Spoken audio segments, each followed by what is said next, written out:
Yo, I'm building my own dream. All because y'all said I couldn't. Two for the team, we getting off of the block. I see him aiming at me, tell him get off of my jock. I'm gon' black out, I'm gon' black out, I'm gon' black out. Give me my ish, I'm back now. Welcome to another episode of the There How you to...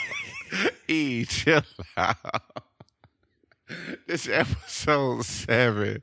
I feel like it's because when I go to say it, I'm like, wait, I'm saying it wrong. Then I'm in my head. Welcome to episode 7 of the How to Build Your Own Dreams podcast. I'm Erin Knight, co-founder of Build Your Own Dreams. I'm Brandon Boone. I'm co-founder and VP.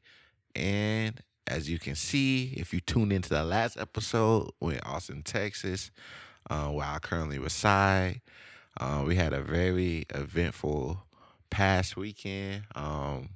We hosted our first Summer Never Ends marketplace and day party. Yeah, I like that. Yeah. Marketplace and day party. It was a event we came up with a couple months ago. Minority marketplace and day party.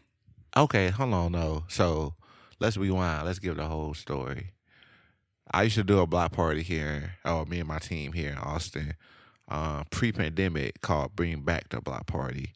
And pretty much we set up in we did it twice. Both years was at a park. And basically it's like it's a block party. So we had vendors, food vendors, all black vendors, DJ, games, water guns, water balloons, and we just invited the community out and we kicked it, had card games, all of that. Of course, COVID came around. We killed it. Pretty much killed that whole organization that I had. We haven't done nothing since COVID, which is cool because we pivoted and I learned so much from that. And some of that stuff that we was doing with Upseason, I probably wouldn't even be doing. I have at least the connects and resources that I have now due to Upseason. So shout out Upseason, something that I founded a few years ago. But at the top of this year, we kind of, I don't know what made us think about it, but it was like, man, we need to do some type of community event again. I think it's because, especially here in Austin, we're always trying to do black events. Yeah. Because there's not a lot of, I'm in Atlanta, so there's a ton of black events. That's just the norm. Yeah. And so, yeah, we wanted to do something like that here. But we're learning that you do better when you serve your audience more versus always asking your audience for something. So presenting a marketplace gives us the opportunity to give people the value that we have from throwing parties, but it also guarantees income for us. Yeah. So it's a way that we found a way to spend, I'd say, less money and maximize our energy when we throw events. Because throwing events for artists, it's heavy on the promote, pull people out of the house. When you throw events like a marketplace, it's like, hey, we're giving you the opportunity to vend. We're going to throw a party around the vend. And then you invite your people, we'll invite our people, and we can maximize. So they don't have to worry about throwing a whole event. They can still sell their stuff. We don't have to worry about being solely the promoter. We can really set the experience, right? And then that opens the door for us to share with the community. So I think we were looking for a way to start, I guess, to stop putting in so much effort right now, because it just feels like we throw an event and it takes everything out of us because we have so much on our plate. We're trying to curate the experience. We're trying to get people out. We're trying to make money. We're trying to satisfy sponsors. And this is a way that we can lighten the load on our end and then maximize what we're serving our community with. Facts. And and we was vending at so many events too. That kind of We wanted our the own. idea. Yeah, we wanted we need our to do own this thing. on our own. Yeah. So we spent like all year trying to come up with the right name for it. Like we was gonna use the same name that we used, but then it was like, we really don't want to use the block party name right now. Especially because in respect to them, because we've been going to Black on the Block a lot. Right, yeah. And after the Forbes article, I was like, hey, I think we should change the name because we don't want them to think we were biting. We have learned a lot from them, but the block party was already something Brandon had and was doing here. And we did trap brunch here. We were just looking for something that could service people a little bit different. So it wasn't a new idea. It helped evolve an idea, but we just didn't want to encroach on their territory. So Facts. we changed the name of it. Facts. Hey, yo, listen, why haven't you bought a shirt yet? See, my hat is not even on right, but at the same time, even in that moment, while switching my hat, you could have bought a shirt. Invest and send someone to therapy by buying one of these. And you could check out our website. We just don't have this. We got multiple designs you could pick from. Help someone to therapy by buying a t-shirt. So we 10 months later or 9 months later, we finally came up with a new name. Which is that not that long, to be honest. For Yeah. us, it's a long time, but it's Yeah. like we have so many other projects that we're doing and building. This was just one of the ones we knew we wanted to do. Right, yeah. So we came up, so the concept of the name we came up with was Summer Never Ends. And our thought process is like summer is a feeling, not a season. So it's like we want to duplicate that feeling, those moments you have during the summer, kicking with your friends, you on the porch, you outside, you having a good time. Like that feeling should be year round. It doesn't have to just be in the summer. It's just when you think of summer, that's what you think of. So that's why the whole concept Summer Never Ends came from. And then we even broadened the scope a little bit. We did black and brown vendors. I hit my guy Edward up. Shout out Ed. I hit him. He's like, man, you want to go in on this block party with us or vendor marketplace themed day party, whatever you want to call it. He was like, yeah, man, let's do it. So the pieces just start falling in place. Lauren was a big help with finding the space, with the resources that she has, and she's a DJ. She DJ for the event as well. So everything just, I think it's just, you just can't rush everything. Like this felt right. This just felt like the right time to do it. Everything fell in place. So Lauren was a big help. That fell. We got the venue. I went to Ed. Ed was like, yeah, let's do it. We had a team. He was always going to be out here. It was just like. And then Pomade, Right. Vodka came on. Brianna was a big help, but Yep. us doing Holy Smoke earlier in the year kind of got her in the mindset of really being the vendor, because he was kind of like the vendor coordinator / decorator / Yep. all of that. So it's just like, again, it's like we kind of already had a small framework for vendors because of the Holy Smoke. And then it's just, again, everything just fell in place. So it was great. It was a great turnout. We had 26 vendors. Yeah. And we ran out of Including us. space. That Low was really key. hard. We Low thought we had key. a little bit more space than we thought. And we were at the very last minute, the last two vendors, we had to get really creative to get them fit in their spot. So it was packed out with vendors. And then people just started flowing through. We had a lot of walk-up traffic, which was super beautiful. And then people were like, oh, what's this? And we're only charging $5 to get in because we gave away a ton of free tickets. And we were like, oh, it's a black and brown vendor market. And so many people were like, yo, I want to come support. Right, yeah. What we said was the first 100, but we ended up doing 250. 250 free RSVPs, which is cool. Like this first one, we just wanted the proof of concept. Yes, let's talk about that real quick. Yeah, so because we were saying that's something, again, we were just saying something of it. We knew what it was, but nobody else knew what it was. And so, even if you explain something 5 or 6 times, it doesn't matter. People have to experience it or at least Facts. see somebody experience it before they understand what you're saying. Yep. So we did use the block party terminology a lot in our captions and in the event descriptions, just so people can kind of get a grasp of what it was. But for probably from this point on now, we dropping that term because now that we have photos, we have videos, people talking about it. We don't have to, like, it's Summer Never Ends. That's what it is now. Because, again, we just want that proof of concept. Now we can go to sponsors with the content. Now we can go get bigger partners, more vendors. Like, now it's like, it's a thing because everybody, well, at least from the vendor perspective. Yeah, all said it the was the vendors best said it was, like, the market best they've ever one. vended at. And to be honest, the turnout was cool. We was Yeah. cool with the turnout.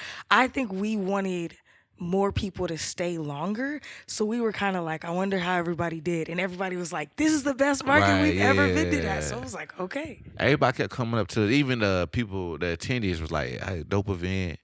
Appreciate y'all. I mean, we looking forward to the next one. So I think everybody had a great time. It's just us. We do want people to stay longer, like actually like party. And like party, yeah. But again, Austin is a different different. You kind of see it now. You know what I'm saying? The people were super It's- cool too. No, They would everybody stop by cool. every table and they would talk to everybody, and then they left. It was It's like, just different. yo, you don't want to hang out We and had drink with open us? bar, It was an like, open bar, and they didn't You want to don't stay. want 4 or 5 drinks, just want one. Yeah, Okay, which was that's sweet, cool. But so that piece we still want to figure out. Just cause us, we just wanted to again feel on top of the vendors. So everybody supported the vendors. That we got that part. The open bar, we had long games, all that. We just And want the bartender said they had a great time, and people were so generous. Facts. We just got to figure out how to keep people here longer. But again, it's a different. I don't know. It's just a different. I think that's crowd, the community cultivation part. Yeah. People have to keep seeing each other at these markets and feel more like, oh, hey, let me stay and hang out with, because some of the people who knew each other stuck around for a little bit longer with their Right. friends. So I think we just have to continue to cultivate a space for people to say, oh, I want to stay and sit and be with y'all. Yeah. But overall, it was a dope event. We're already trying to plan the next one. Yeah, I just want to say I think it's one of our smoothest events. Oh, Do you know what I'm saying? Like, I can Yeah. see that we're just getting it was a lot of details. Yeah. And everybody just like fell into place, and we were stressed. I think we got everything set up by like 2:15, 2:20, like set up, running, going, which is about, doors were already open, but we had just a few things. A lot of times, low key, it'd be 30, 40, sometimes an hour in, and you're still trying to fix stuff. So even for us, we don't even have a big team, and we only had 2 volunteers, and we got it done. Yeah. I was about to say that'll probably be the only hiccup. We just need a few more hands. Some more men too. Facts. But altogether, it's about 8 of us, I would say.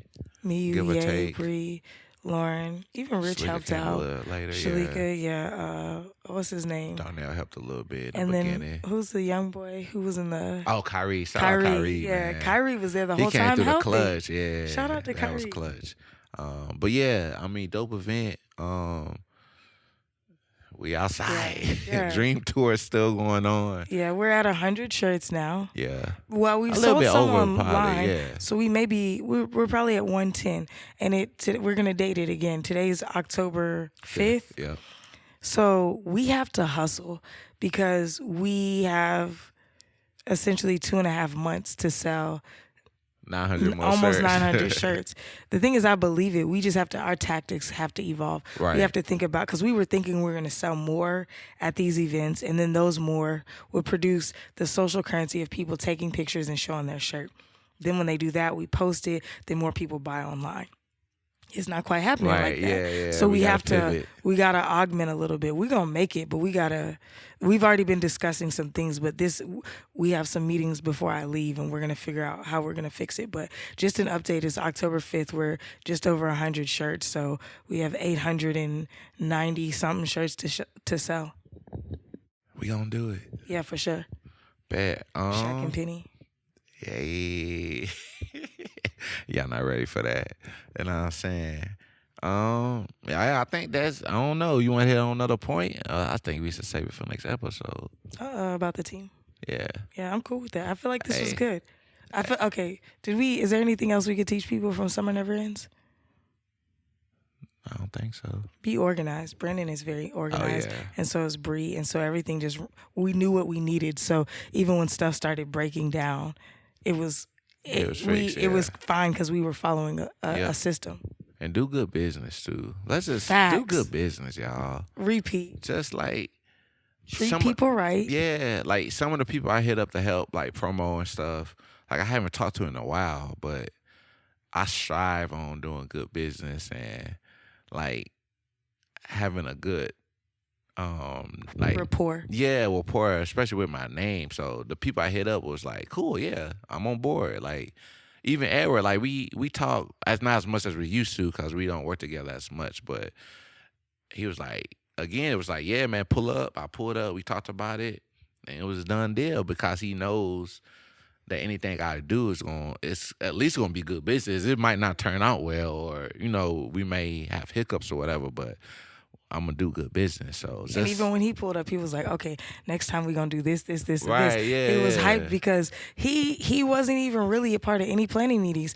He had that much confidence that he put his name on the Facts. event, put weight into promotion, Come got on now. vendors for us, and then pulled up and Yeah. was like, "Yeah, this was dope. Next time we're gonna make it bigger." Yeah, and the sponsor. He the Oh, one who yeah. got the 10 cases of Austin Eastsiders. Oh, the Eastsiders. That was him. Yeah. Yo, shout out to Austin like 2 days Eastsiders. before. Yeah. And shout out so, Eastsiders is a alcoholic cider, super good. I was Facts. drinking that last night. Yeah. Yeah, So, shout out to Ed.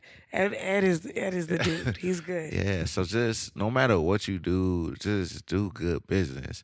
And I would say there's a few people right now that are trying to throw dirt on our names, but you can't because there's so many. I say, how do you throw dirt on our names? You can't. You know what I'm saying? Because that's something that if it's one thing you have on this word, it's your name. The Bible says a good name is worth more than gold. Come on now. Come on, preach. So, and that's something for me that we've never even talked about this, but it's obvious that it's a value for both of us, that we care about our name. I would rather sacrifice and overgive or give you back some money, whatever, Exactly, easy. before you say anything. And not that we get hoed, because we're not letting you hoe us. But it's at the point now, if you have something to say about our business ethics, you have to lie. Because we've proven time and time again, we're so much more interested in doing it right than getting the money. Facts. The win is doing it right, because we'll always win if we do it right. Yep. Something else again from the Culture Playbook that we talked about last episode. Something he said, I think in one of the first 2 chapters or whatever, he was like, never put money over humans. And I was like, yo, that's us. Again, that's us. Like, what? If we like, what? It's money that you want, nigga? Take it. We Like, can get money. What? That's Money not is a the problem. easiest thing to make. Yeah, like you But doing all of this. good relationships, people who understand you, people who care about you. You can't pay people to care. Yeah, like, You cannot pay people to have it. care. You know what I'm saying? You could pay people and they still don't care. So having people who care and who are locked in and determined is way more important than anything else. So take care of your people, do good business, look out for people, and be honest. Facts. I think that's a wrap. You already know what it is. Like, share, comment, follow us on the gram and Twitter. Drop the questions below. I know y'all got questions. We dropping real knowledge. Come on now, tap in. See you next time. Peace.